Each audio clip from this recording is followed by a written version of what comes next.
Nós vamos então aqui para a nossa Revista Espírita, mês de agosto de 1860, nós estamos finalizando essa edição do mês de agosto, e nós vamos aqui para a sessão Ditados Espontâneos.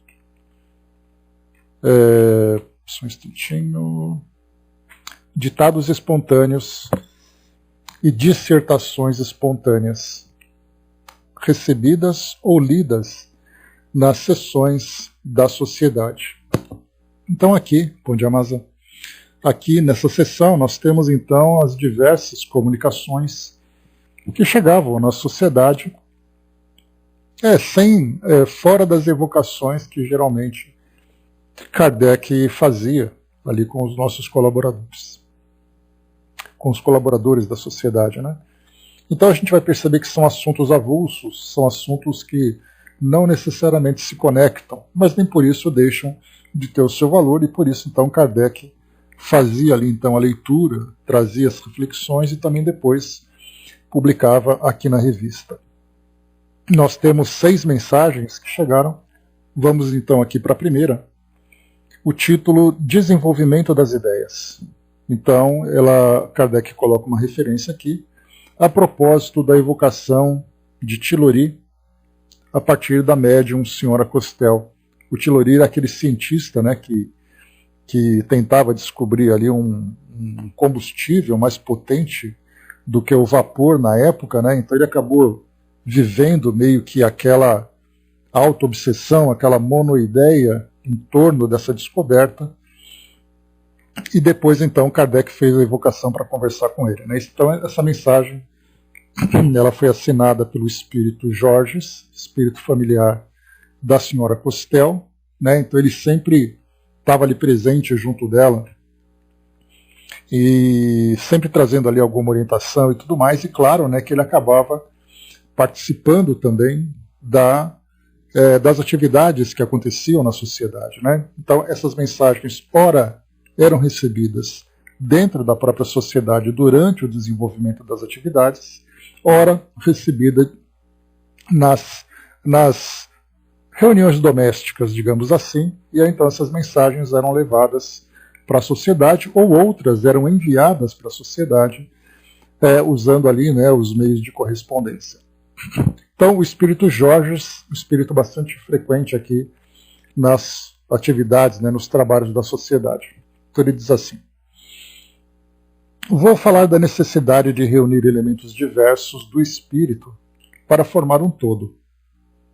É uma ilusão comum acreditar que uma aptidão especial para se desenvolver necessite apenas de um estudo especial.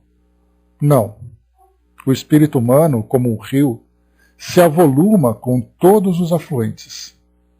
O homem não deve isolar-se em seu trabalho, isto é, pelos mais opostos contrastes, deve fazer brotar a seiva das ideias. A originalidade é o contraste das ideias-mãe. É uma das mais raras superioridades. Desde a infância, ela é abafada pela regra absurda que rebaixa todos os espíritos ao mesmo nível. Vou explicar minha ideia.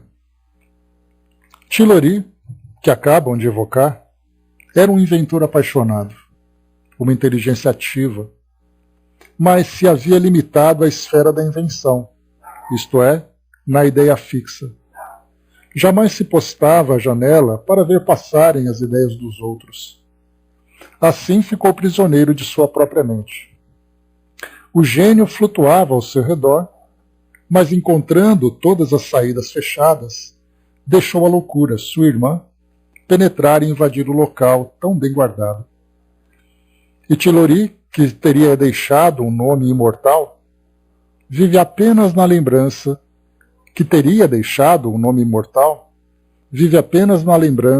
de alguns sábios. Então essa primeira mensagem, Bom dia, Lima, traz exatamente isso para nós, né? Aqui é bastante interessante que Georges ele faz uma referência direta à situação que nós vimos em Tilori, né? Então ele ficava ali pensando, ele andava na rua ali ensimesmado, né? Pensando ali nas suas próprias ideias, acordava, dormia, não falava com ninguém, se distanciava dos amigos, né? Tem até aquele comentário que ele estava no meio da rua, de repente, né, as pessoas cumprimentavam, ele não respondia, porque ele estava tão obcecado por aquela ideia, que, conforme é colocado para nós aqui por Georges, a genialidade, né, o envolvia, mas ele simplesmente não absorvia, tanto por parte de encarnados como por parte de desencarnados. E essa colocação de Georges, embora seja direcionada para ele, isso faz com que nós também tenhamos esse melhor entendimento sobre aquilo que nós produzimos. Muitas vezes nós, nos nossos trabalhos, nas nossas atividades, sejam elas espíritas ou profissionais, ou de qualquer outro tipo de área que nós estejamos atuando, é importante que nós tenhamos sempre a mente aberta para perceber que muitas vezes aquilo que nós não conseguimos perceber, ou um bloqueio que nós encontremos, uma barreira que nós encontremos, a solução pode estar exatamente em ideias que chegam para nós de outras pessoas, através da observação, através do estudo. Então ele trouxe para nós o exemplo do rio, que o rio ele começa com uma fonte, me recordo até de um documentário que falava sobre a origem do rio Amazonas. E aí então algumas expedições foram até lá na Cordilheira dos Andes, e ali então eles perceberam uma pequena fonte, aquela fonte que dá a impressão de que você consegue encher uma garrafa, né, colocando ali a boca da garrafa ali na saída da água, e aí então vai escorrendo aquele pequeno regato, de repente vai chegando uma outra linha de água, um outro fio de água, vai se avolumando para se transformar no rio Amazonas que nós conhecemos aqui na região do Brasil. E as ideias acontecem dessa mesma forma. E esse modelo que o Georges traz para nós fala sobre o nosso crescimento pessoal, que nós somos inicialmente aquele fio de água na origem da nossa trajetória evolutiva, e encarnação após encarnação, convivendo com outras pessoas, vivendo outras atividades, nós vamos então ali avolumando cada vez mais o nosso conteúdo individual.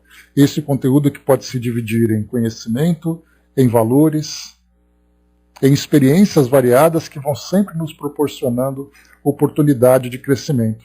Então a gente vê que esse exemplo ele pode ser aplicado nas mais variadas áreas. Então para isso é importante que nós inicialmente combatamos o nosso orgulho, combatamos a nossa vaidade, o nosso egoísmo, tudo aquilo que nós conversamos ontem, né? Bom dia, embaixador. Que nós conversamos ontem naquela leitura, né, do Chico Xavier Pede Licença, falando exatamente sobre isso, né, que é importante que nós busquemos a verdade, mas é importante que nós busquemos a verdade com amor. E aí então quando nós estamos desenvolvendo uma atividade, quando nós estamos vivenciando as nossas experiências pessoais, nós vemos, por exemplo, aqueles indivíduos que se isolam. E esse isolamento ele pode se dar nas mais variadas situações. O isolamento do indivíduo que quer buscar um reconhecimento pessoal das suas próprias descobertas, aquele que se isola porque os seus valores não são compatíveis com os valores da coletividade, portanto ele se isola, dizendo assim, eu prefiro viver isolado. E quando nós falamos de viver isolado, não é aquele indivíduo que sobe a montanha para viver dentro de uma caverna. É aquele indivíduo que muitas vezes dentro de um condomínio, dentro de um apartamento, sendo rodeado por diversas pessoas, né, por tantas e tantas pessoas, ele simplesmente não se relaciona, ele não auxilia, não deseja auxílio e ele acaba vivendo isolado. Portanto, a sua trajetória é uma trajetória solitária. E aquele indivíduo que percorre esse caminho de uma forma solitária, na verdade ele até tem ali as suas conquistas individuais, as suas conquistas pessoais.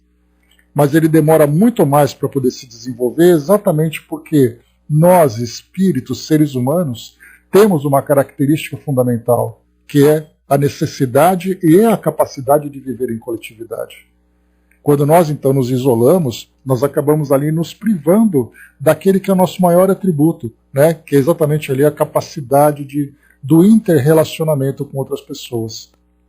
E será através desse interrelacionamento que nós vamos, então, agregar mais valores, nós vamos observar o mundo por perspectivas diferentes. Então o isolamento ele é sempre negativo em todos os seus os seus aspectos, é sempre nocivo. E aqui então, assim que Kardec recebeu aquela comunicação de Geórgios, e ele então observou, né, a forma como aquele espírito viveu, a princípio pode parecer uma mera curiosidade. Conhecemos o indivíduo, esse indivíduo teve a sua vida ali naquele caminho ali de algumas descobertas, ele teve seu nome marcado, né? Lembrando que ele descobriu o gelo seco. Bom dia, Osmar. Então ele conseguiu condensar, né, o gás carbônico, e a partir dessa condensação ele criou o gelo seco, que naquele momento era ali um fator, era um elemento bastante importante para as novas descobertas da ciência. Algumas experiências necessitavam de baixa temperatura. Então a grande marca que ele deixou na história foi o gelo seco, mas a sua proposta de descoberta dentro da mecânica, dentro da química ali, que ele tinha que trabalhar aquele novo combustível, ele vivia isoladamente. E aí, como foi colocado aqui por Geórgios, neste trecho final, ele colocou assim: o gênio flutuava ao seu redor, mas encontrando todas as saídas fechadas, deixou a loucura, sua irmã, penetrar e invadir o local tão bem guardado. Então, primeiro ele coloca que a genialidade e a loucura são dois elementos que caminham muito próximo. Porque o gênio, se ele não souber administrar esse grande conhecimento que ele tem, essa capacidade intelectual que ele tem, ele acaba encaminhando para a loucura, que foi o que aconteceu com Tilori. Ele era um gênio, mas a obsessão dele por essa descoberta fez com que ele simplesmente entrasse nesse estado de loucura. E assim foi, quando ele desencarnou, depois de um tempo ele começou então a ter uma melhor compreensão daquilo que ele perdeu, das oportunidades que ele poderia ter alcançado. E aí então, para finalizar, ele coloca aqui: e Tilori, que teria deixado um nome imortal, vive apenas na lembrança de alguns sábios. Isso porque, como ele não deu oportunidade para que outros participassem da sua descoberta, como ele não deu abertura para que outros colaborassem com aquele trabalho, ele acabou se tornando um mero desconhecido. E somente algumas pessoas que eram de sua relação acabaram, então, tendo conhecimento daquilo que ele fez. O resto, ninguém mais percebeu. E é bastante interessante que quando nós falamos em Tilori, até mesmo dentro das pesquisas que nós fazemos hoje, se você colocar esse nome no Google e pesquisar um pouquinho sobre ele, tem algumas citações, mas ninguém sabe quem ele é. Inclusive, ali nas pesquisas mencionam que é difícil até mesmo encontrar dados biográficos sobre ele, exatamente pelo seu modo de viver. E era um gênio, mas era um gênio que vivia isolado. Então essa é a passagem aqui que chama a atenção de Geórgios, bom dia, Chocolate, para que nós então observemos sempre isso, a importância que nós temos de compartilhar as nossas ideias, de compartilhar os nossos conhecimentos. Porque é fundamental, porque o conhecimento ele se constrói de uma forma coletiva, não de uma forma isolada. Apesar de que aqueles que colaboram de uma forma isolada, certamente eles acrescentam, eles agregam algum conhecimento naquele grande, no corpo intelectual da nossa sociedade. Mas seria muito mais efetivo se ele colaborasse de uma forma aberta. Ele deixa um legado e desaparece. O seu nome fica marcado na história, mas alguém que simplesmente passou pelo mundo. Agora, aquele que colabora, aquele que de uma forma humanitária, né, aquela de uma forma mais sábia, começa então ali a compartilhar o conhecimento e instigar outros a participarem também daquela jornada de descoberta que ele vivencia, esses sim marcam realmente o seu nome na história. Muito bem, esse aqui é o nosso primeiro texto, então, né, isso porque nós estudamos anteriormente a história desse espírito, foi bastante interessante aquilo que nós vimos, né? Só para voltarmos um pouquinho aqui, deixa eu pegar um trechinho daquilo que Tilori trouxe para nós. Deixa eu pegar aqui. Só um instantinho. Vimos aqui sobre aquele suicida.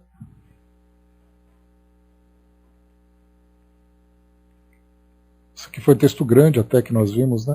Bom, isso aqui nós tivemos 2 estudos para fazer esse trabalho, né? Pela forma grande, né? Pela extensão da entrevista. Mas vamos lá, vamos para o próximo. Esse aqui é o nosso primeiro. Segundo texto, Mascaradas Humanas. A médium é a senhorita Rouet. Quem assina para nós, Delphine de Gerardin. Já vimos também aqui outros artigos sobre esse espírito. Falarei da necessidade singular que têm os melhores espíritos de imiscuir-se sempre nas coisas que lhes são mais estranhas. Por exemplo, um excelente comerciante não duvidará um instante de sua aptidão política, e o maior diplomata porá o amor próprio na decisão das coisas mais frívolas. Esse defeito comum a todos e a todas não tem outro móvel senão a vaidade, e só esta tem necessidades artificiais. Para a toilette, para o espírito, para o próprio coração, ela busca, antes de tudo, o que é falso. Vicia o instinto do belo e do verdadeiro. Leva as mulheres a desnaturar sua beleza, persuade os homens a buscar precisamente o que lhes é mais prejudicial. Se os franceses não tivessem esse defeito, uns seriam mais inteligentes do mundo e outras as mais sedutoras Evas conhecidas. Não tenhamos, pois, essa absurda fraqueza. Tenhamos a coragem de ser nós mesmos, de levar a cor do nosso espírito, como a dos nossos cabelos. Mas os tronos ruirão, as repúblicas se estabelecerão, antes que um francês leviano renuncie às suas pretensões de gravidade, e uma francesa às suas pretensões de firmeza. Mascarada continua, em que cada um veste a roupa de outra época, ou simplesmente a do seu vizinho. Mascarada política, mascarada religiosa, em que, arrastados pela vertigem, todos vós buscais loucamente, não encontrando nesse tumulto em vosso ponto de partida, nem o vosso objetivo. Então, Delphine de Gerardin, ou Gerardin, né? Então aqui o que nós vemos, nessa passagem aqui, as mascaradas humanas, fala exatamente, né, das tentativas que todos nós vivenciamos, ou que todos nós temos, né, de sempre tentar satisfazer as nossas vaidades. E, portanto, a gente procura sempre usar essas máscaras, né? Enquanto aqui fala máscaras humanas, nós falamos sobre as máscaras sociais. Tentamos ser aquilo que nós não somos, para podermos ser aceitos, para podermos agradar aqueles com quem nós convivemos, porque a vaidade, se nós observarmos bem, o único propósito dela é fazer com que nós tenhamos uma aparência diante do outro. Se nós vivêssemos de um modo isolado, por exemplo, nós estivéssemos numa ilha, e essa ilha fosse deserta, somente um de nós como habitante, qual seria o propósito de nós termos vaidade? Qual seria o propósito de nós querermos ali, né, melhorar nossa imagem exterior, de nós querermos ali exibir, né, algo que nós verdadeiramente não temos? Não teria sentido nenhum. Então nós percebemos que a vaidade, porque hoje nós temos a vaidade da roupa, a vaidade dos estilos, a vaidade de maquiagem, a vaidade dos adereços, dos objetos que nós temos todos. Qual é o seu real propósito? A exibição. Nós temos essa necessidade ainda, pelo fato de nós ainda cultivarmos aquele egoísmo que nós conversamos ontem, né? A egolatria nada mais é do que o culto ao próprio ego. Então significa que eu sou importante, significa que eu sou especial e que eu preciso ser reconhecido por aquilo que eu acredito ser. Então, por termos ainda esse egoísmo, nós necessariamente precisamos mostrar o nosso valor. E aí então nós veremos o nosso orgulho, e aí nós temos o orgulho que pode ser direcionado de uma forma positiva ou de uma forma negativa.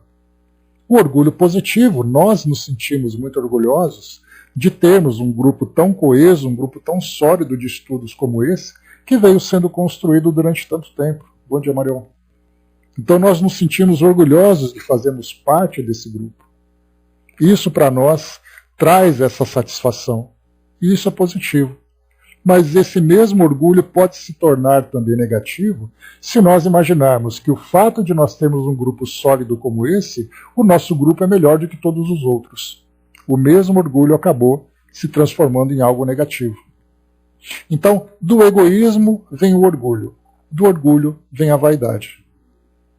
E aqui então, nessa mensagem que nós vemos agora, as mascaradas humanas, trata exatamente das máscaras sociais. Então essas máscaras podem ser trazendo para nós uma visão exterior, apenas ali embelezando a embalagem para poder ali chamar a atenção daqueles com quem nós convivemos, ou pode ser uma máscara que muda o nosso interior, em que eu mostro uma personalidade que eu não tenho de fato.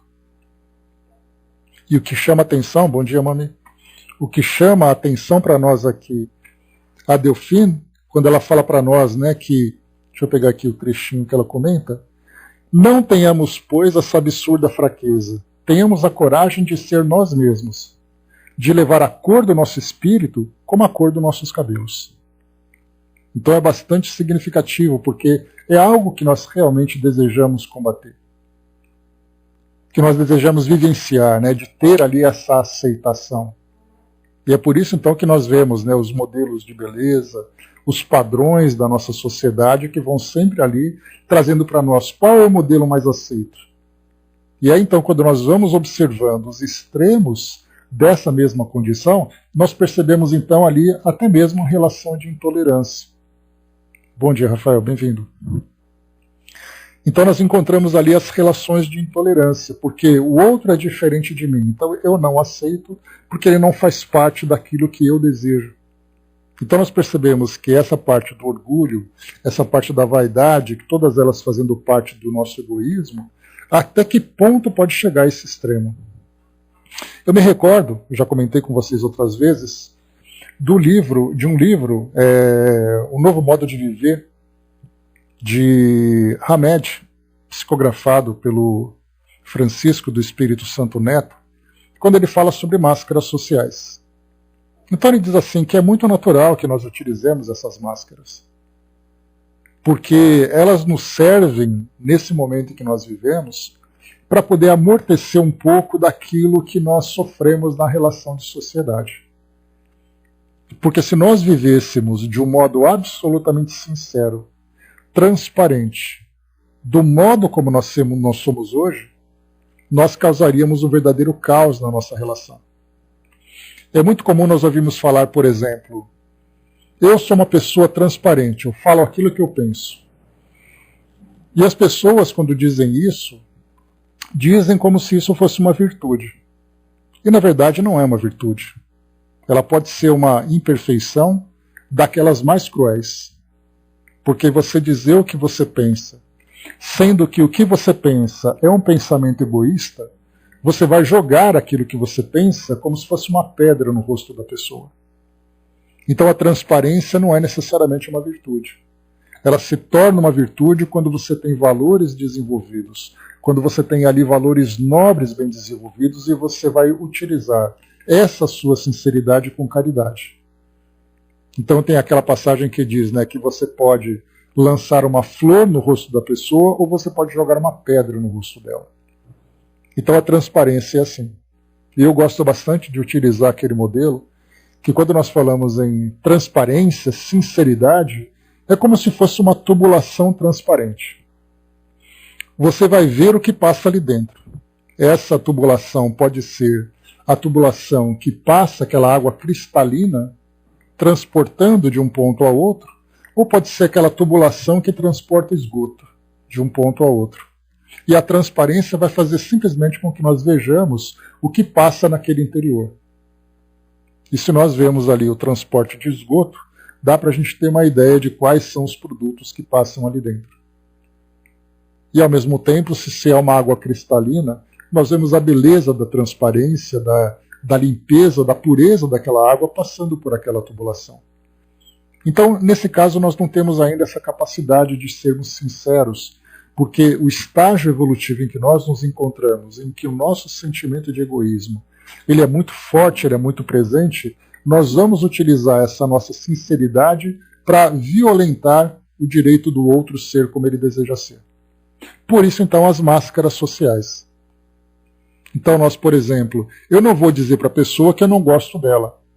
Eu vou dar aquele sorriso para que nós tenhamos o mínimo de civilidade nas nossas relações. Vou estender a mão, vou dar aquele abraço, como nós vimos hoje. Vemos na televisão, por exemplo, né, pessoas que vivem no meio da política, no meio da economia, no meio da sociedade, apertando as mãos nos encontros, falando com cortesia, falando com educação. Máscaras sociais não significa que eles se gostem.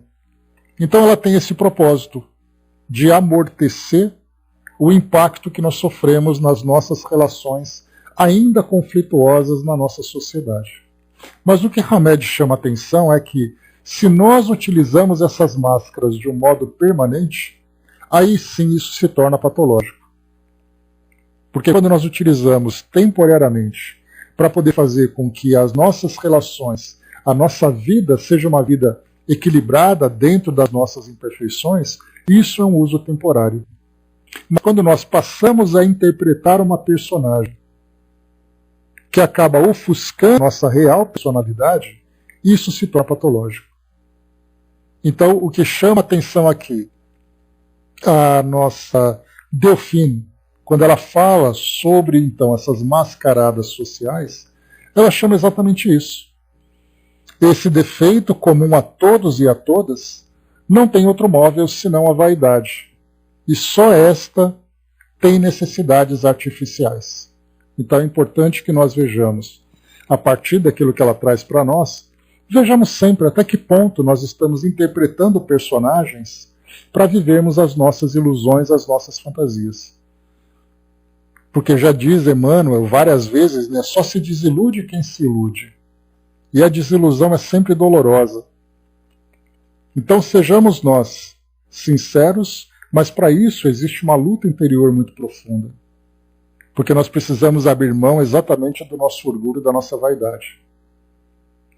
O medo de ser julgado, o medo de ser apontado, o medo que nós temos, né, de sermos avaliados pelo outro e sermos criticados, isso acontece com muita frequência. Ainda mais nos tempos atuais, quando nós temos a tecnologia favorecendo, né, a relação entre as pessoas, mas são relações distantes, superficiais e extremamente cruéis também. Porque nós vemos isso, né, basta nós lembrarmos que nesse período, né, de Olimpíada, nesse período de conflitos sociais, de pandemia e tudo mais, o que acontece em redes sociais? Nós vemos a facilidade como as pessoas se agridem. E tem uma passagem muito interessante que, num debate esportivo, né, eu vi o Diego Hipólito, né, ginasta já aposentado, comentarista. Ele lançou uma frase numa conversa que estava tendo, exatamente por essas críticas, né, de atletas que não conseguiam conquistar medalhas, atletas que ganhavam medalhas diferentes daquelas que eram esperadas e tudo mais. Ele trouxe uma frase, deixa eu pegar aqui que eu anotei, porque eu queria lê-la do modo exato como ele colocou. Ele disse assim, só um instantinho. Ele colocou assim: o mundo é muito cruel. As pessoas estão escolhendo alguém para odiar. Por causa desses comentários homofóbicos, comentários racistas, né, comentários disso e daquilo, e nós percebemos que as redes sociais estão se transformando nesse campo de batalha, onde o egoísmo, onde a vaidade estão ali imperando. Então você agride uma pessoa com uma fotografia fazendo comparação, utilizando um rótulo, utilizando um apelido, utilizando um apontamento. E tudo isso por quê? Exatamente porque agora, com a tecnologia, as pessoas se sentem protegidas. Então, na verdade, elas usam agora uma máscara tecnológica em que você põe a imagem que te representa, você diz aquilo que você deseja, e quando você não quer mais ouvir, você simplesmente aperta um botão. Então é nesse patamar que nós nos encontramos agora. Não que agora esteja diferente do que era anteriormente, porque esse sentimento de egoísmo, ou esses sentimentos de egoísmo, de orgulho e de vaidade, sempre fizeram parte da nossa personalidade. ainda é parte da nossa natureza. Por estarmos ainda nessa jornada evolutiva, começando nessa fase de despertamento do espírito. Mas agora, com essa facilidade de comunicação, nós acabamos mostrando exatamente, exteriorizando aquilo que se encontrava represado dentro de nós.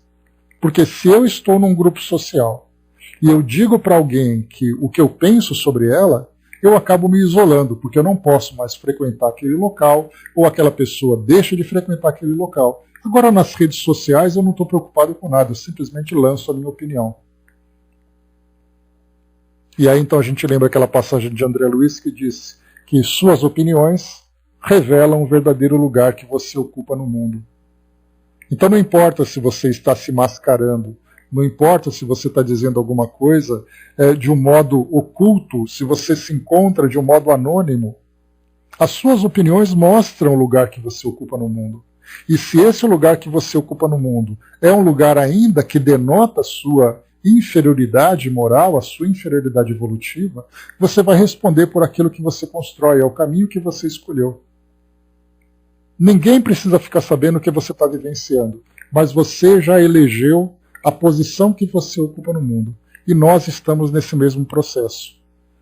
Aquilo que nós dizemos, aquilo que nós pensamos, aquilo que nós ocultamos, nada impede, nada pode mudar aquilo que nós somos de fato.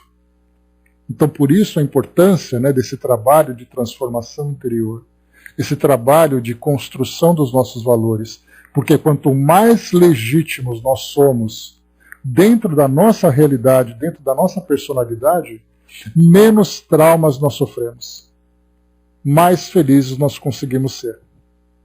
Então, essa aqui é a essência que nós extraímos desse trecho, dessa passagem da Delphine, que traz para nós então essa mensagem, e no final ela põe então, só para a gente lembrar: mascarada política, mascarada religiosa, em que, arrastados pela vertigem, todos vos buscais loucamente, não encontrando nesse tumulto nem vosso ponto de partida, nem o vosso objetivo.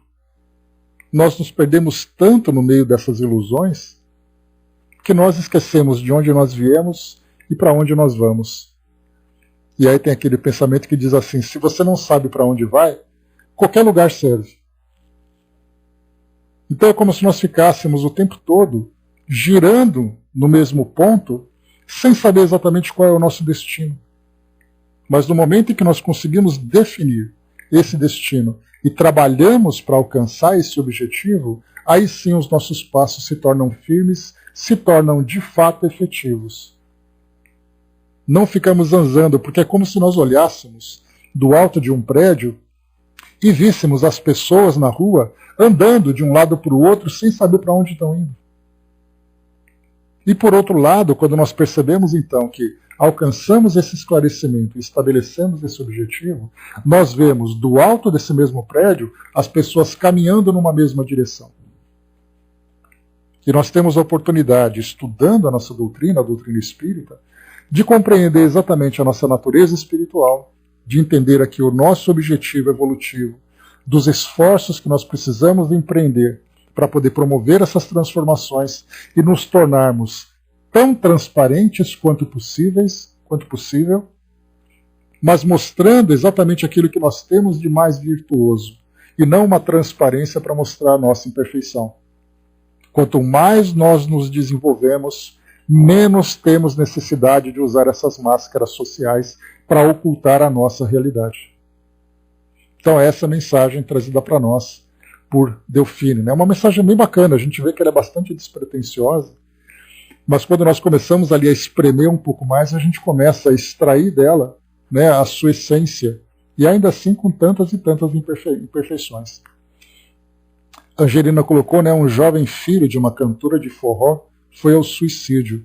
Uma mensagem simples que ele colocou na rede social. Mentes doentes passaram a postar palavras negativas, Pois é, a gente percebe, Angelina, que nos tempos atuais, nós estamos construindo um padrão de vivência, se nós podemos chamar assim, porque cada geração tem o seu modo de viver. Se nós voltarmos, por exemplo, para nós que já temos ali algumas poucas décadas de vida, né, a gente pode voltar, por exemplo, 20 anos, 30 anos, 40 anos no tempo, ou até mais para quem tem mais experiência, e pensar assim, como era a nossa geração? Como nós nos relacionávamos com as pessoas na escola, no trabalho, na família, no bairro onde nós vivíamos. Depois vem uma outra geração, acaba encontrando ali outras experiências, acaba encontrando ali outro padrão de vida. Esse que nós estamos observando hoje é esse padrão da tecnologia, esse padrão da rapidez, da voracidade com que as pessoas estão tentando buscar uma forma de serem felizes e tudo mais. Então essa busca quase que alucinante, diferentemente do padrão que nós tínhamos. O tempo parece que diminuiu, as necessidades parece que se tornaram mais inalcançáveis, como tinha naquele passado. A impressão que nós tínhamos é que a geração dos nossos avós precisavam de menos coisas para serem felizes do que a geração atual. Hoje parece que nada satisfaz. Por isso, então, nós vemos essa corrida alucinante em busca de algo que nós não sabemos o que. Eu sei que eu tenho necessidade, mas eu não consegui ainda a necessidade do quê? Como diz ali a banda Titãs, né? Necessidade do quê, né? Então nós temos ali várias dessas questões e que nós temos essas buscas. E isso tudo faz com que nós, então, por falta dessa perspectiva, nós tentemos viver ali sem grandes objetivos. Começamos ali a lançar ideias, absorver ideias, rebater ideias, e na verdade nós não estamos construindo absolutamente nada. E isso para nós é um prejuízo. E nós somos os próprios responsáveis, porque se nós pensarmos bem, nós não fomos colocados nesse ambiente aleatoriamente. Ele é o resultado das nossas próprias construções. Então muitas vezes nós precisamos, como diz ali infelizmente, né, aquele pensamento que nós precisamos chegar no fundo do poço para depois despertar. Porque não faltam estímulos, não faltam orientações para que a gente mude o nosso modo de viver. Mas, infelizmente, nós estamos insistindo nesse mesmo padrão. E, diante dessa insistência, nós temos que colher aquilo que nós plantamos. É doloroso, é bastante difícil, mas é a melhor forma de nós aprendermos. A Mami colocou para nós, nos comunicamos sem nos importarmos se iríamos ou não, exatamente por essa suposta proteção que nós temos. Né? Chegou aqui para nós uma comunicação, muito obrigado pela participação conosco.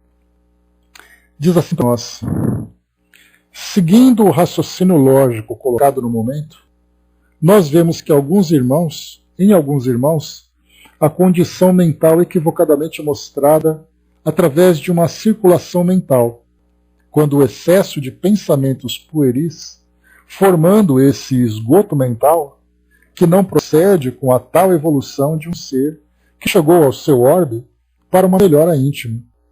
E assim aquele rosto que viria a trazer o bom conceito de levar o melhor de si, acaba sendo mascarado por distúrbios que, na verdade, não levam a nada, só a seu próprio suplício, onde essas ondas vibracionais serão transformadas em seu próprio sofrimento.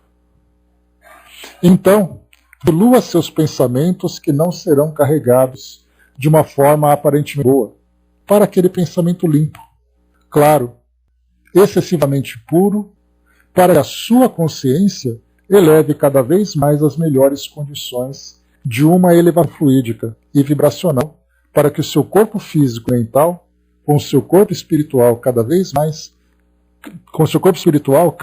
suba no seu rendimento de trazer em si o maior dos conceitos, para que a sua vitória na volta, no retorno, consiga ter mais elevação no seu melhor desenvolvimento, com aquele que quis e deseja traduzir uma programação trazida para a sua posição, estar mentalmente mais ligado e posicionado com o que te foi ensinado por muito tempo e que tu precisa saber e aprender para voltar melhor do que foi.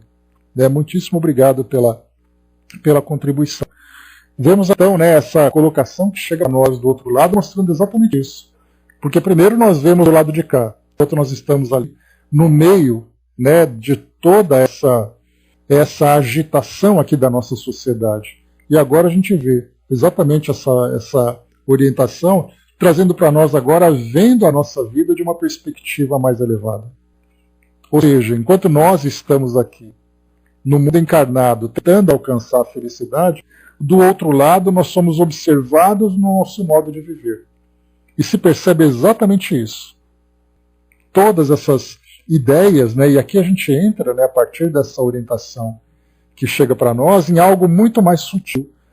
Enquanto nós pensamos naquilo que nós falamos, naquilo que nós fazemos, naquilo que nós desejamos como objetivo de vida, nós vamos entrando numa faixa vibracional muito mais tumultuada, muito mais perturbadora. E aí então a gente entra naquela grande questão. Eu estou vivendo esse tumulto todo por influência dessas vibrações que me envolvem, ou eu estou fazendo parte da construção, da produção dessas vibrações tumultuadas? Porque é assim que acontece. Ou nós influenciamos, ou nós somos influenciados. E esse nosso modo de viver na atualidade, ele é causa ou efeito? E aí aquela pergunta, né? O biscoito ele é crocante porque é fresquinho, ou é fresquinho porque é crocante? Então, na verdade, nós nos perdemos na origem e no destino, nós não sabemos mais. Mas aí então nós temos orientações, nós temos esse padrão, que aponta para nós uma direção daquilo que nós precisamos de fato construir. Mostrando que a felicidade que nós estamos buscando hoje não é a felicidade verdadeira. Ela é, na verdade, apenas ali uma ilusão que nos traz sempre aquela vontade de querer mais, mas é uma sede que nunca pode ser saciada, porque nós estamos buscando a felicidade em lugar errado. Porque não é a felicidade exterior que nós vamos conseguir conquistar, embora todos nós desejemos, porque é muito natural. A nossa educação, diante da vida que nós levamos hoje, ela nos aponta sempre a ideia de ter, e muito pouco da ideia de ser. E essa ideia de ter, nós percebemos que nós somos bombardeados o tempo todo. Aqui, conforme a Delfine colocou para nós nessa mensagem, ela mostra que as pessoas então estão usando adereços, roupas, objetos, estilos, para poder mostrar para as pessoas aquilo que ela gostaria de ser. E como nós vivemos assim o tempo todo, nós andamos numa rua, andamos num shopping center, andamos num ambiente social qualquer, dentro, claro, da normalidade, né, daquilo que nós estamos vivendo, nós percebemos que sempre ali uma competição de exibicionismo. E ao mesmo tempo nós assistimos aos programas de televisão, o tempo todo são impostos para nós um padrão de beleza, um padrão modo de viver. São escolhidos personagens, são escolhidas as falas, são escolhidas as decorações, e aí então nós fazemos uma comparação daquilo que nós somos com aquilo que é mostrado para nós.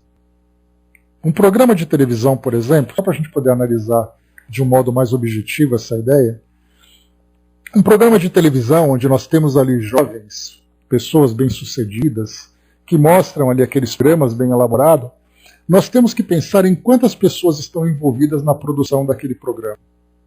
Qual é o tamanho da seleção que é feita para poder escolher os melhores atores dentro de um padrão físico, de um padrão de beleza. Então escolhem ali atores, homens e mulheres, para formar um determinado grupo. Depois nós temos profissionais da psicologia que costumam então ali fazer roteiros que instiguem a mente daqueles que são os espectadores. Então nós vamos encontrar os melhores romances, as falas perfeitas, os momentos mais engraçados, mais instigantes, mais heróicos. E é esse o produto que nós estamos absorvendo.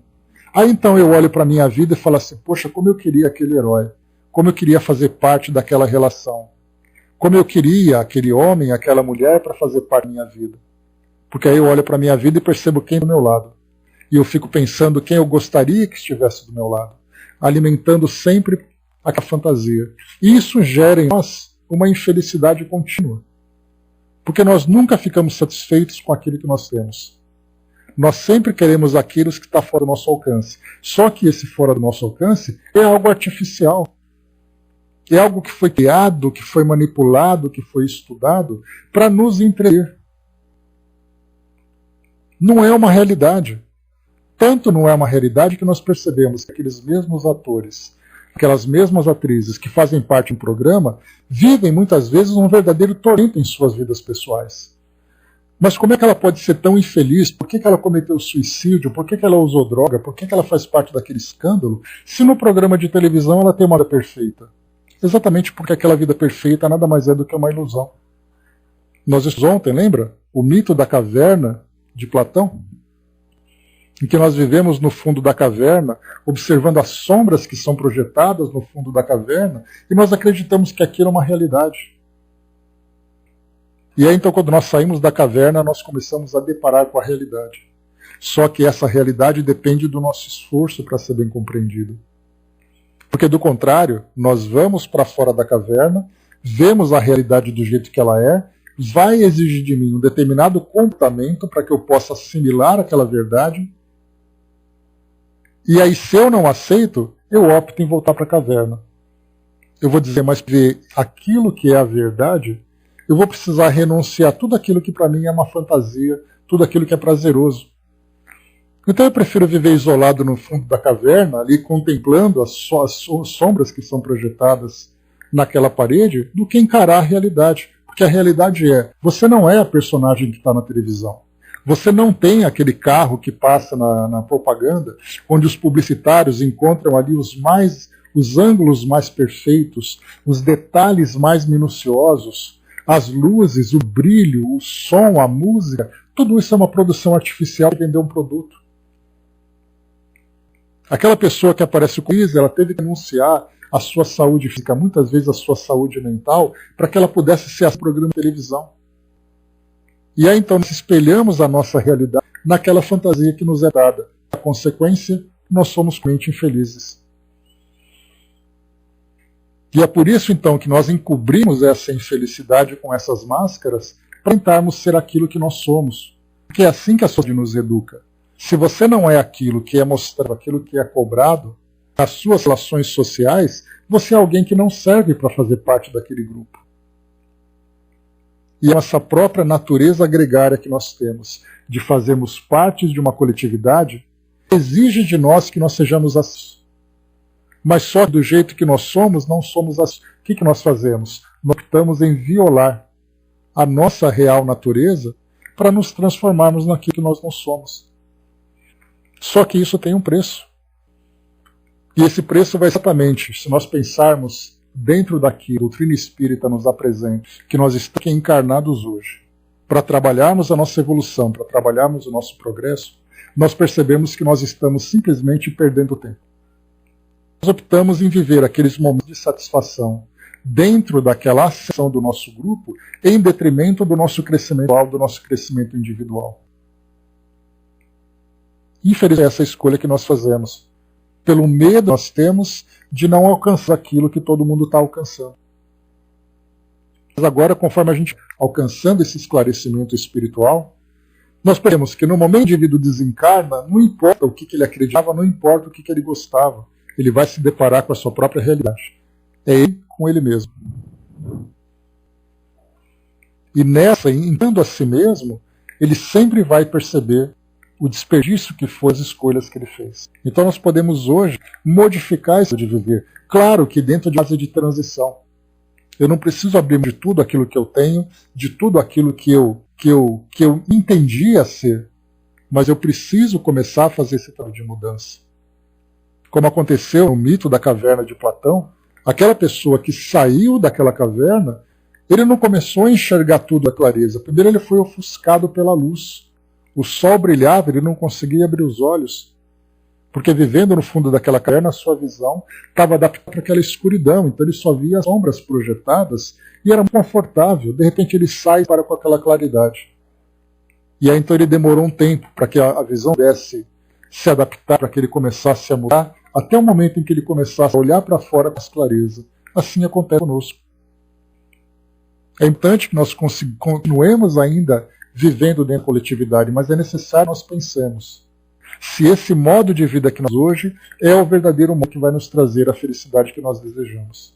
Então nós começamos a mudar o nosso modo de viver, gradualmente, para começar de fato a contemplar a realidade e não contemplar a ilusão como tanto tempo nós fizemos. Então essa é a mensagem trazida para nós por Deus Adão, falando sobre as mascaradas humanas. Né? Então pensemos bastante nisso. Se nós estamos sendo de fato aquilo que nós somos. Muitos nós optamos por isso.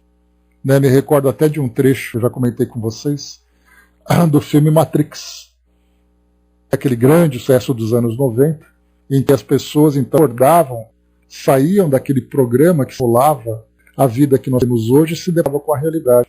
E teve aí uma personagem que fez a escolha de voltar e falou assim, olha, eu entrego todas as pessoas que fazem parte da resistência e em troca você me volta para a Matrix. E eu quero ser uma pessoa rica e famosa. Ou seja, ele não quis viver a realidade, ele optou em ver aquela fantasia. E muitos de nós assim, olha, eu prefiro não encarar aquilo que eu sou. Eu prefiro viver essa personagem, vivendo ali, sabendo, e esse que é o detalhe mais curioso, sabendo que ele se encontra se iludindo. E mesmo assim ele opta pela ilusão. A realidade é dolorosa. Mas mais dia, menos dia, nós teremos que resolver essa pendência que se encontra ali, aguardando as nossas resoluções.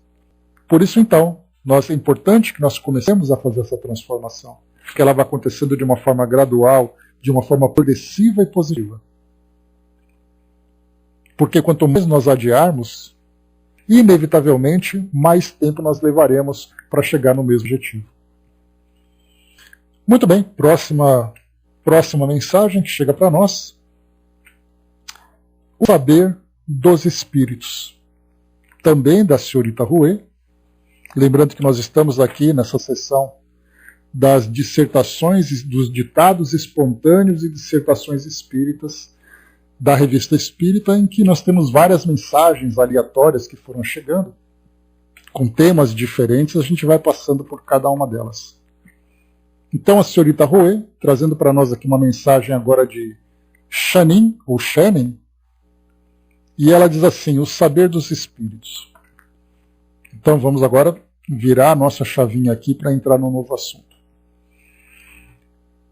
Diz assim para nós, então, o saber dos espíritos.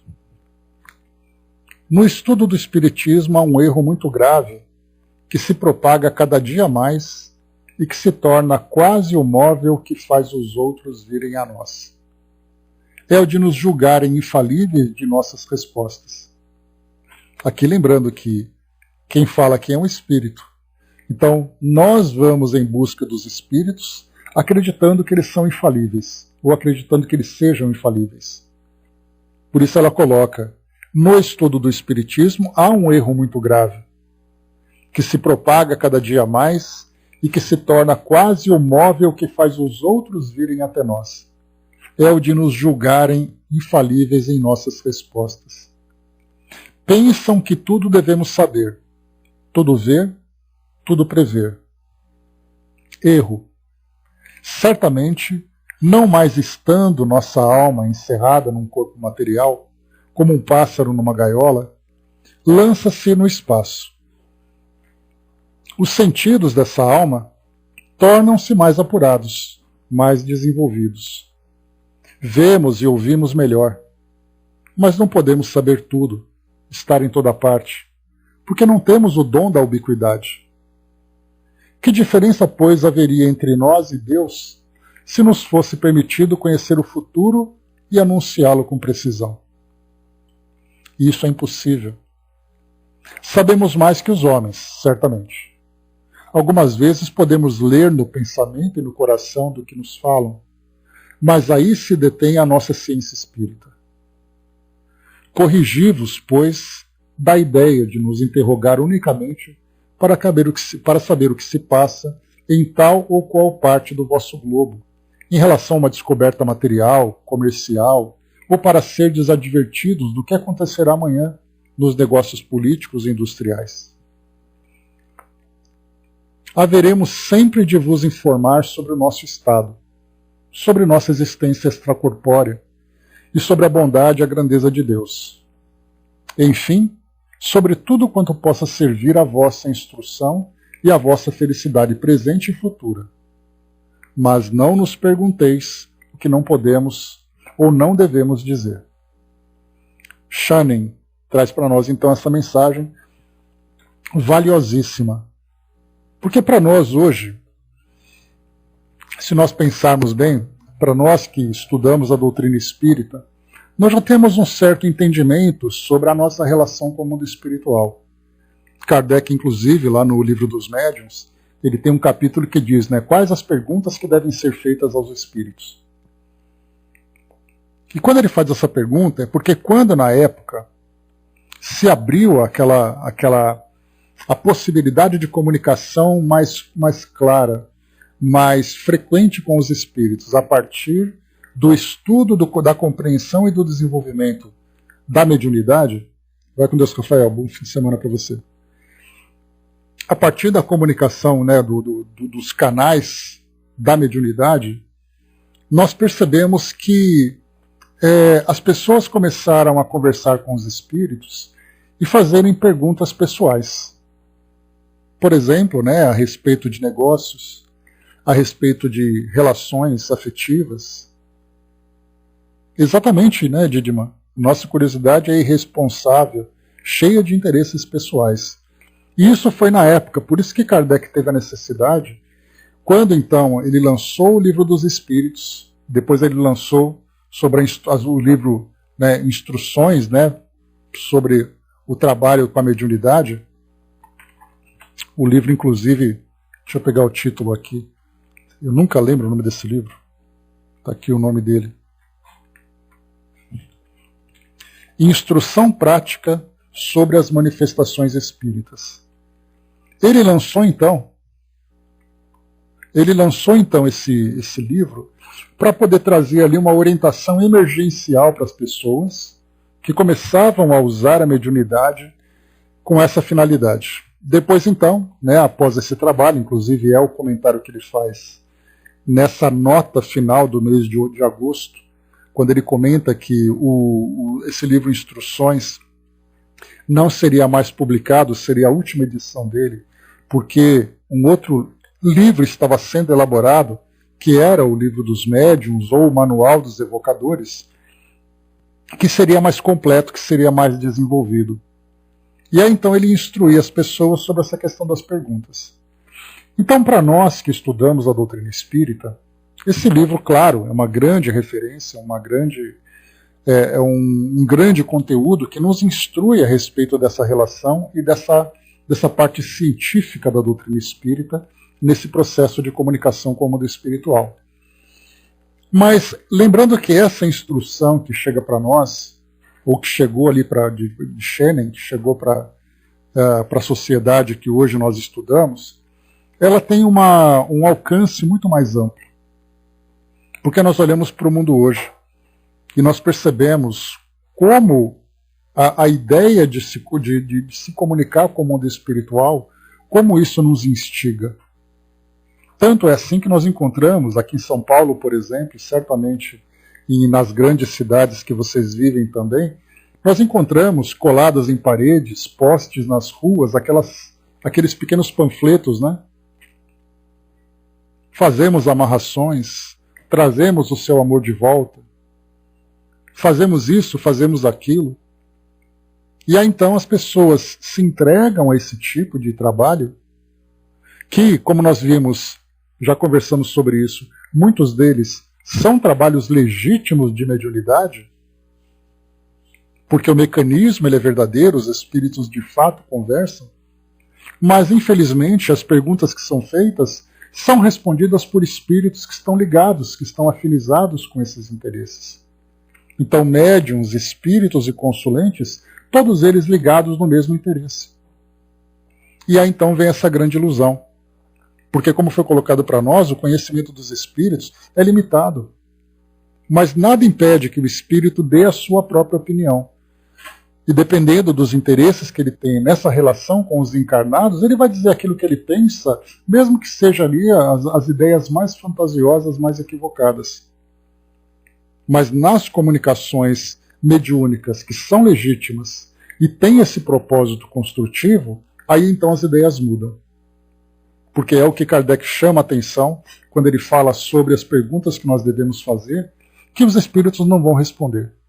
Não vão trazer para nós previsões do futuro, não vão trazer para nós orientações para as nossas conquistas materiais.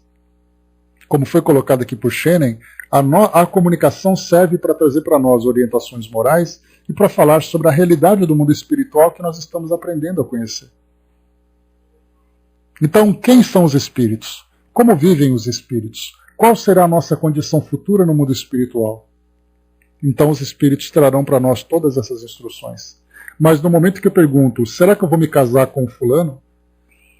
Será que eu vou conseguir ganhar dinheiro com esse empreendimento? Será que alguma coisa vai acontecer que possa mudar a minha vida? Aí então os espíritos vão dizer que isso vai depender do nosso trabalho, do nosso esforço. E a orientação é, você pode ganhar muito dinheiro com o seu trabalho, mas a orientação é, faça o bom uso desse dinheiro, que é o mais importante. Porque aí então a aplicação que você vai dar a ele é o que vai dar exatamente o seu destino moral, o seu destino espiritual. Porque quando você vai embora, e aquele ditado popular é bastante interessante, né? Porque dizia que o caixão não tem gavetas, né? Porque você não pode levar nada com você. E hoje, usando uma ideia mais tecnológica, né? Você não pode levar o cartão de crédito no caixão. Ou seja, você vai para o mundo espiritual vivendo aquilo que você conquistou. Tal vida, tal morte. A vida que você teve vai ser a vida espiritual. Então, nessa relação com o mundo espiritual, só para a gente reforçar aqui essas últimas colocações, haveremos sempre de vos informar sobre o nosso estado, sobre a nossa existência corpórea e sobre a bondade e a grandeza de Deus. Enfim, sobre tudo quanto possa servir à vossa instrução e à vossa felicidade presente e futura. Mas não nos pergunteis o que não podemos ou não devemos dizer. Então há coisas que não podem ser ditas, seja por uma limitação do próprio espírito que não alcança esse conhecimento, seja por um impedimento que faz com que ele não diga aquilo que ele não pode dizer, porque isso traria para nós um prejuízo, uma perturbação maior, mas tudo aquilo que diz respeito à possibilidade de nós conquistarmos a felicidade, a possibilidade de nós crescermos. E eu falo possibilidade porque os espíritos podem apontar a direção, mas não significa que nós vamos seguir, já que nós temos o nosso livre-arbítrio. Então, tudo aquilo que pode nos fazer feliz, portanto, é uma possibilidade. Então, é assim que se trabalha nessas relações. Essas orientações, naturalmente, são voltadas principalmente para aqueles que participam de trabalhos mediúnicos, né, onde nós temos ali aquela comunicação com o mundo espiritual, onde os diálogos são desenvolvidos, onde os espíritos têm ali a facilidade para levar aquela orientação, e aí então as pessoas vão fazendo ali os seus questionamentos.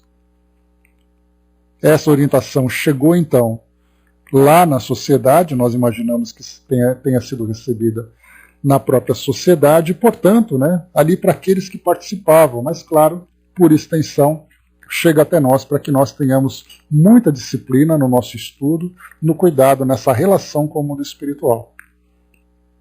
Lembrando que, se dentro da doutrina espírita nós temos essas orientações, fora da doutrina espírita nem sempre isso acontece. Nós temos, por exemplo, grupos mediúnicos de outras religiões em que as pessoas fazem fila para conversar com os espíritos. Felizmente, muitos desses espíritos são sábios e sabem trazer ali as devidas orientações, mas infelizmente outros espíritos simplesmente se aproveitam dessa orientação, dessa posição em que eles se encontram, de dizer para as pessoas aquilo que eles querem dizer. Porque é o ego, né? Eu na condição de espírito, que tem o poder de dizer para alguém aquilo que ele pode fazer ou aquilo que ele deve fazer e aquela pessoa obedece, não há nada mais satisfatório e prazeroso para o espírito do que inflar o próprio ego. Então o que eu devo fazer para poder conquistar o meu grande amor? Faça isso, isso e aquilo. E a pessoa vai e faz. Ou seja, eu tenho o poder de controlar a sua vida. E isso é realmente para nós algo bastante perigoso, Porque seja encarnado como desencarnado, a nossa vaidade continua a mesma. Então, há a necessidade de nós nos prevenirmos desse tipo de relação, mas principalmente de nós compreendermos o propósito das comunicações com o mundo espiritual. Então, essa é a ideia que é transmitida para nós aqui nessas 3 mensagens que nós lemos, né? Foram 3 ou foram 2? Vimos aqui Channing, vimos aqui Delphine, 3, e vimos também Georges. Então essas 3 mensagens, meus amigos, são as mensagens de hoje. Exato, forma e fundo, é muito importante isso. Para as instruções mediúnicas, né, mais uma vez, né, essa mensagem especial, ela tem ali um objetivo principal de alcançar aqueles que trabalham na relação com o mundo espiritual de uma forma direta através do trabalho mediúnico. Então, sejam médiums, sejam aqueles que trabalham junto a médiums e têm essa possibilidade, é importante ter esse entendimento. Para que não se iludam com relação ao objetivo disso, porque a relação com o mundo espiritual, assim como a relação com Jesus e a própria relação com Deus, para muitos de nós encarnados, é uma relação que desperta em nós muito mais interesse no mundo físico do que no mundo espiritual. Aquela ideia de alcançarmos a prosperidade, de alcançarmos a felicidade. Então, eu peço a Deus que me dê aquilo que vai me satisfazer. Eu peço que Jesus me conceda um pedido para me fortalecer cada vez mais aqui na minha caminhada física. Para que eu enraize mais ainda a minha vida aqui no mundo físico. E no mundo espiritual não é diferente. Eu não peço que os espíritos me esclareçam sobre os valores que são importantes para que eu possa crescer e ascender como espírito. Eu peço para que os espíritos me deem aquilo que eu quero, que eu preciso, aqui no mundo físico. Então a nossa relação com o mundo espiritual, muito mais do que dessa de pedintes, acaba sendo uma relação de barganha. Em que eu peço para que Deus me dê alguma coisa e eu dou alguma coisa em troca, por esse favor que eu vou receber. Então é muito perigoso que se nós nos entregarmos nesse tipo de contato, porque mesmo que nós não tenhamos essa possibilidade de interagirmos com o mundo espiritual, existe em nós o desejo de fazer isso. Porque a gente lembra, né, que a ocasião faz o ladrão. E da mesma forma, a ocasião faz com que nós nos comportemos como crianças nessa relação com o mundo espiritual. Eu só não faço essa pergunta sobre o meu futuro, se eu terei um futuro bem-sucedido, porque eu não tenho oportunidade, porque se eu tivesse eu faria. A maioria de nós, infelizmente, acaba se deixando levar por essa fraqueza, né? A Angelina trouxe para nós aqui mensagem. Muito obrigado pela participação aqui com a gente, né? Nosso querido Custódio participando conosco. Queridos irmãos, necessário se faz que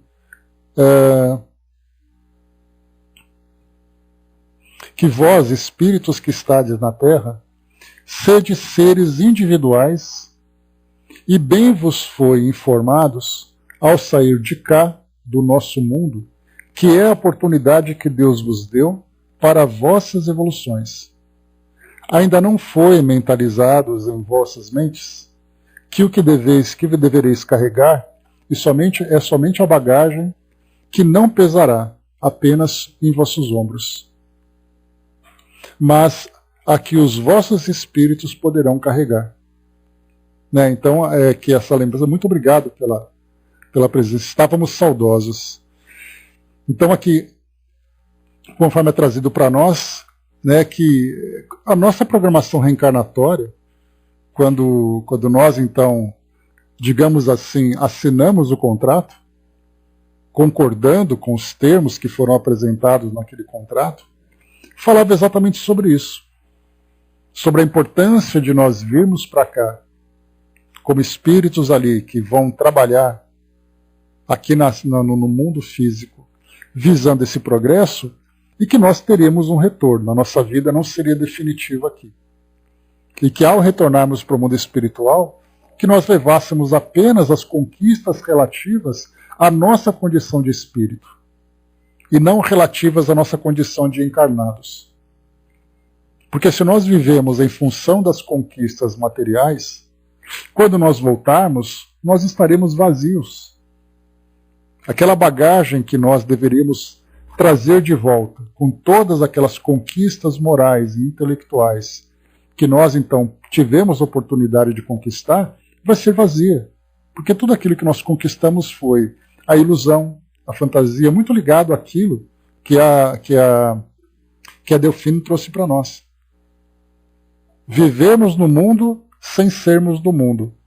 Portanto, nós, sim, claro, temos ali as possibilidades, as condições, até mesmo o direito de criarmos o nosso patrimônio, para que nós tenhamos segurança, para que nós tenhamos ali, né, aquela satisfação, aquela alegria de ter alcançado esses objetivos. Mas não nos iludamos, porque esse não é o nosso objetivo maior.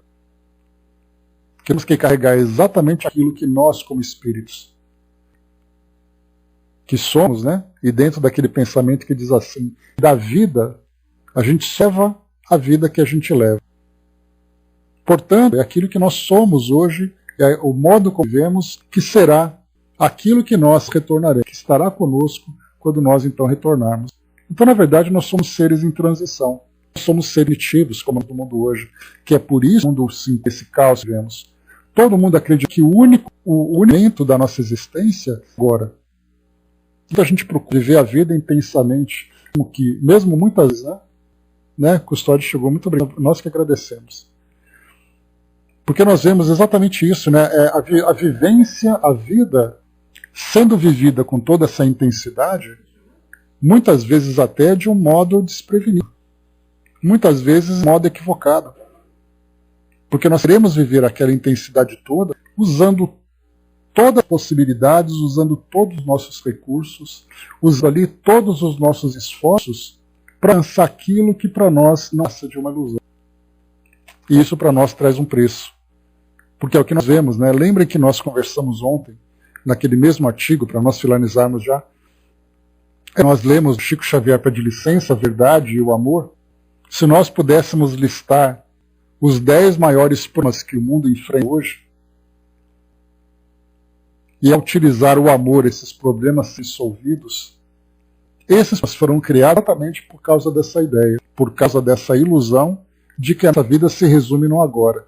Então eu posso destruir quem eu quiser, eu posso tomar aquilo que eu quero de quem eu quiser, eu posso fazer com o outro o que eu bem quiser, porque a minha vida acaba aqui. No que ela termina, eu não tenho mais preocupação. E o que mais tensão, o que mais provoca em nós esse choque é que mais de 90% da população mundial é adepta de uma religião. Ou seja, acredita em algo além da vida. E mesmo assim se comporta como se não houvesse nada além da vida. Só que essa crença na vida acaba sendo uma crença ilusória. Não vê essa realidade. Infelizmente. O Custódio para nós, né, vivos por todos nós que estamos indo chegar ao mundo, né? Então, que bacana, né? Então estão conseguindo chegar aqui até nós, graças a Deus. É isso, nós finalizamos aqui então o nosso estudo de hoje, né? Bastante reflexivo, temas bastante instigantes. No nosso próximo encontro, nós teremos Origens, pela senhora Costel. Costel ou Castel? Costel. Depois nós teremos O Futuro, pelo senhor Cole. E depois, Eletricidade Espiritual, pelo senhor Didier Filho. Então tivemos mensagem aqui de Lamennais, tivemos mensagens de Lázaro, mensagem de Lázaro,